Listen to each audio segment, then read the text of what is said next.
Assalamualaikum warahmatullahi wabarakatuh. Saya Susanti, NIM 180701619, kelas Psikologi 6A, akan mempresentasikan materi yang berjudul Pemberdayaan Masyarakat Miskin. Kita mulai dari pertama, yaitu mengenai materi pengertian pemberdayaan masyarakat miskin.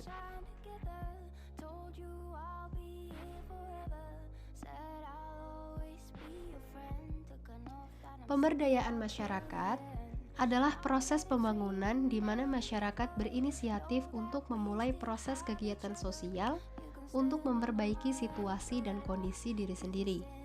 Pemberdayaan masyarakat dapat terjadi jika masyarakat ikut berpartisipasi dalam rencana-rencana yang akan dilaksanakan.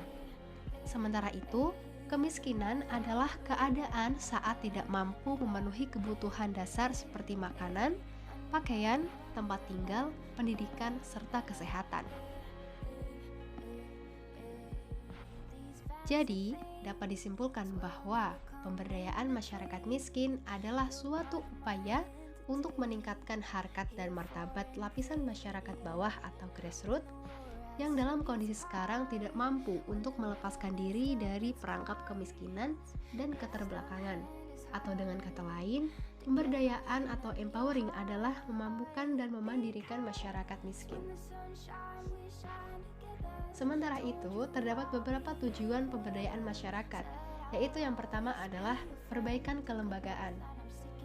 Dengan perbaikan kegiatan atau tindakan yang dilakukan, diharapkan akan memperbaiki kelembagaan termasuk pengembangan jejaring kemitraan usaha. Yang kedua adalah perbaikan usaha. Perbaikan usaha yaitu adalah dengan memperbaiki usaha-usaha supaya dapat berkembang ke arah yang lebih baik dan maju. Yang ketiga adalah perbaikan pendapatan. Dengan terjadinya perbaikan bisnis yang dilakukan, diharapkan akan dapat memperbaiki pendapatan yang diperolehnya, termasuk pendapatan keluarga dan masyarakat. Sementara itu, tujuan yang keempat adalah perbaikan lingkungan. Perbaikan pendapatan diharapkan dapat memperbaiki lingkungan fisik dan sosial, karena kerusakan lingkungan seringkali disebabkan oleh kemiskinan atau pendapatan yang sangat terbatas. Kemudian adalah perbaikan kehidupan. Tingkat pendapatan dan keadaan lingkungan yang membaik diharapkan dapat memperbaiki keadaan kehidupan setiap keluarga dan masyarakat. Dan tujuan yang terakhir adalah perbaikan masyarakat. Kehidupan yang lebih baik yang didukung oleh lingkungan fisik dan sosial yang lebih baik diharapkan akan mewujudkan kehidupan masyarakat yang jauh lebih baik pula.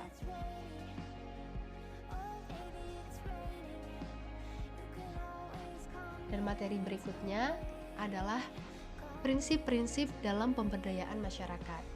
Di sini terdapat 4 prinsip, yaitu yang pertama adalah prinsip kesetaraan. Prinsip utama yang harus dipegang dalam proses pemberdayaan masyarakat adalah adanya kesetaraan atau kesejajaran kedudukan antara masyarakat dengan lembaga yang melakukan program-program pemberdayaan masyarakat, baik laki-laki maupun perempuan. Dinamika yang dibangun ialah hubungan kesetaraan dengan mengembangkan mekanisme berbagai pengetahuan, pengalaman, serta keahlian satu sama lain. Nah, masing-masing saling mengakui kelebihan dan kekurangan, sehingga pada proses ini itu terjadi proses saling belajar antara satu sama yang lain gitu. Terus yang kedua adalah prinsip partisipasi. Jadi, program pemberdayaan yang dapat menstimulasi kemandirian masyarakat adalah program yang sifatnya partisipatif, direncanakan, dilaksanakan, diawasi, serta dievaluasi oleh masyarakat. Namun, untuk sampai pada tingkat tersebut perlu waktu dan proses pendampingan yang melibatkan pendamping yang berkomitmen tinggi terhadap pemberdayaan masyarakat. Sedangkan prinsip yang ketiga yaitu adalah keswadayaan atau kemandirian. Prinsip keswadayaan ialah menghargai dan mengedepankan kemampuan masyarakat daripada bantuan pihak lain. Konsep ini tidak memandang orang miskin sebagai objek yang tidak berkemampuan, melainkan sebagai subjek yang memiliki kemampuan sedikit.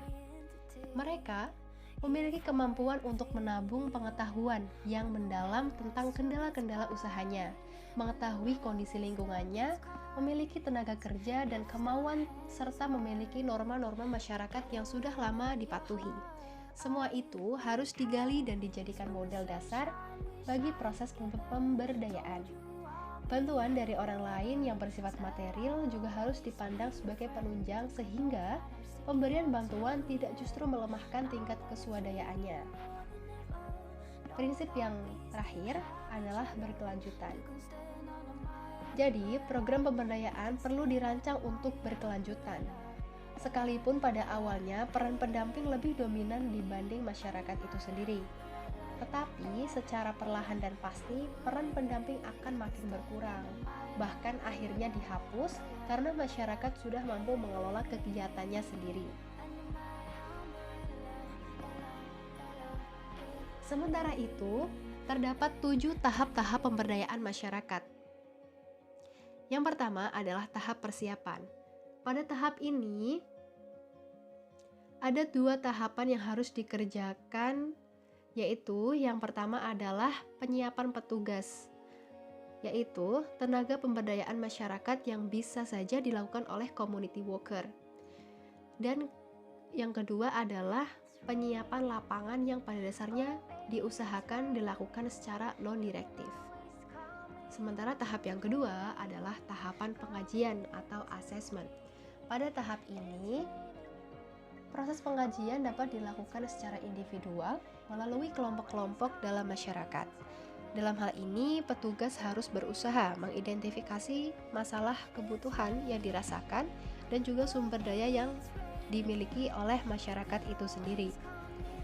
Terus, tahap yang ketiga adalah perencanaan program. Pada tahap ini, petugas sebagai agen perubahan secara partisipasif mencoba melibatkan warga untuk berpikir tentang masalah yang dihadapi dan bagaimana cara mengatasinya. Nah, dalam konteks ini, masyarakat diharapkan dapat memikirkan beberapa alternatif program dan kegiatan yang dapat dilakukan. Berikutnya adalah tahap yang keempat adalah formalisasi rencana aksi. Pada tahap ini, agen perubahan membantu masing-masing kelompok untuk merumuskan dan menentukan program dan kegiatan apa yang mereka akan lakukan untuk mengatasi permasalahan yang ada. Di samping itu juga, petugas membantu memformalisasikan gagasan mereka ke dalam bentuk tertulis, terutama bila ada kaitannya dengan pembuatan proposal kepada penyandang dana. Sementara tahap yang keempat adalah pelaksanaan atau implementasi program atau kegiatan.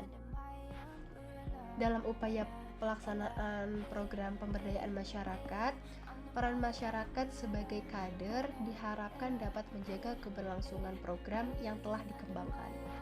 Nah, di sini kerjasama antar petugas dan masyarakat merupakan hal yang sangat penting, karena terkadang sesuatu yang sudah direncanakan dengan baik akan melenceng saat di lapangan. Nah, di sini kerjasama antar petugas dan masyarakat itu kenapa harus terjadi sangat baik? Karena yaitu untuk meminimalisir adanya kemungkinan keadaan yang tidak baik, rencana yang melenceng dari rencana awal seperti itu. Terus tahap yang keenam adalah evaluasi.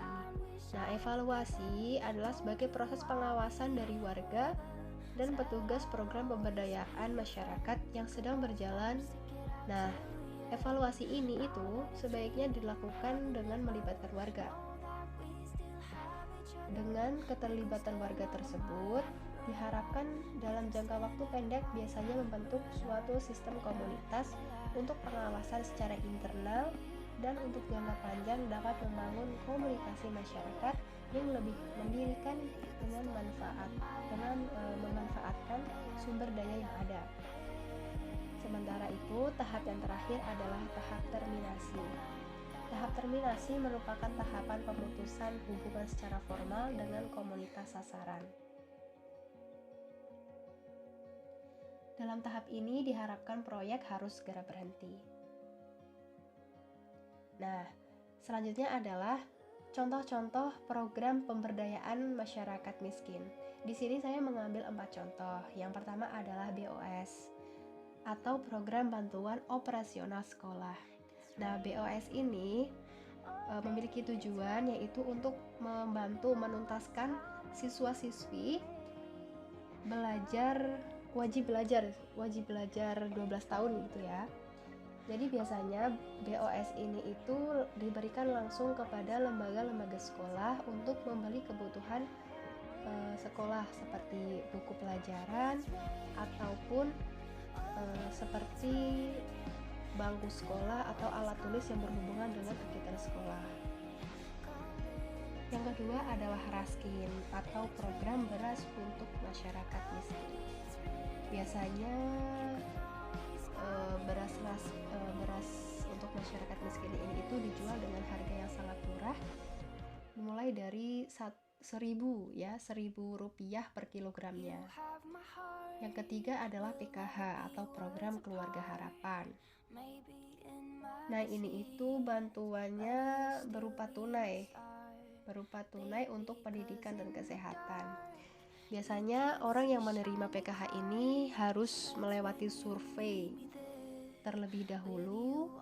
Kemudian ketika mereka lolos, mereka diberi bantuan tunai untuk pendidikan serta diberi sembako untuk penunjang kesehatan mereka.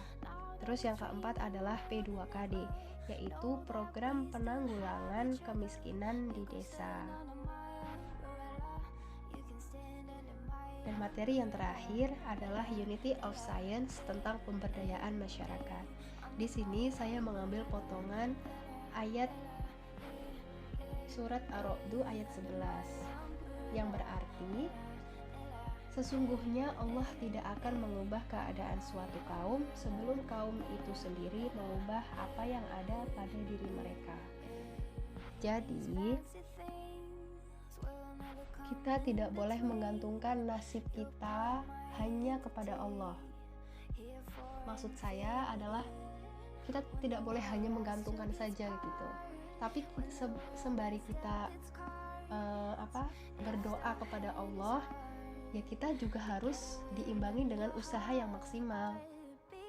Nah, itu yang namanya ikhtiar. Sembari kita berdoa, kita berusaha. Supaya apa? Supaya apa yang kita harapkan, apa yang kita inginkan, apa yang kita cita-citakan dapat terwujud di kemudian hari. Seperti itu. Nah, saat ini kita sudah tiba nih di penghujung presentasi ya. Saya mengucapkan terima kasih kepada teman-teman sekalian atas perhatiannya. Kalau misalnya ada yang belum jelas, ada yang masih bingung tentang materi yang saya jelaskan tadi, boleh banget dong kalian untuk bertanya. Kurang lebihnya saya mohon maaf ya, apabila ada banyak sekali kesalahan yang saya perbuat. Sekian, terima kasih. Wassalamualaikum warahmatullahi wabarakatuh.